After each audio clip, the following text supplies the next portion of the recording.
sous l'emblématique Tamise. Voici la plus récente mégastructure de la capitale britannique.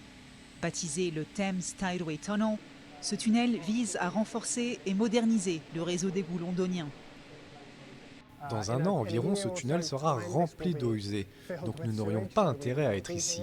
Mais voilà, nous y sommes. C'est une petite partie du tunnel qui fait 25 km en tout. Un tunnel qui s'étend de l'ouest de Londres vers les stations d'épuration où la Tamise rejoint la mer du Nord. Il a été conçu pour faire face à un problème grandissant. Par très forte pluie, les compagnies des eaux peuvent procéder à des déversements dans la rivière.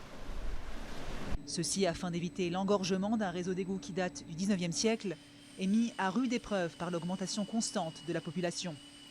Lorsque le système a été construit, cela se produisait assez rarement, peut-être quelques fois par an. Maintenant, cela se produit en moyenne une fois par semaine. Au cours d'une année typique, 40 millions de tonnes d'eau pluviale, qui sont un mélange d'eau usée et d'eau de pluie, se déversent directement dans la Tamise.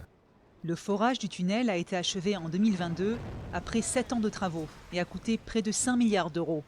Lorsqu'il sera opérationnel en 2025, il devrait éliminer 95% des déchets qui se déversent dans la Tamise. Mais le bilan général des compagnies des eaux britanniques reste fortement critiqué. Sur l'île de Wight, au sud de l'Angleterre, les rivières continuent de charrier leur lot de rejets nauséabonds, suscitant la colère des riverains. Cet activiste affirme que l'un de ses enfants est tombé malade après une baignade. Je sais qu'au moins un de mes amis a eu le même problème avec un enfant du même âge sur une autre plage. Et quelques nageurs que je connais ont également eu des problèmes avec leurs yeux et des infections urinaires. Donc oui, les gens tombent malades.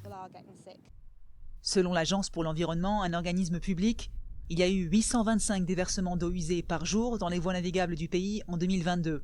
Les groupes de défense de l'environnement se félicitent d'une prise de conscience accrue, mais fustigent un manque d'amélioration en dehors de la capitale.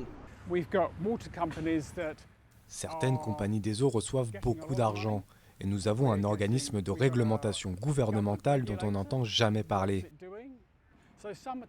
Certaines compagnies des eaux prennent leurs responsabilités de manière assez innovante, mais ce niveau d'investissement n'existe pas vraiment en dehors de Londres.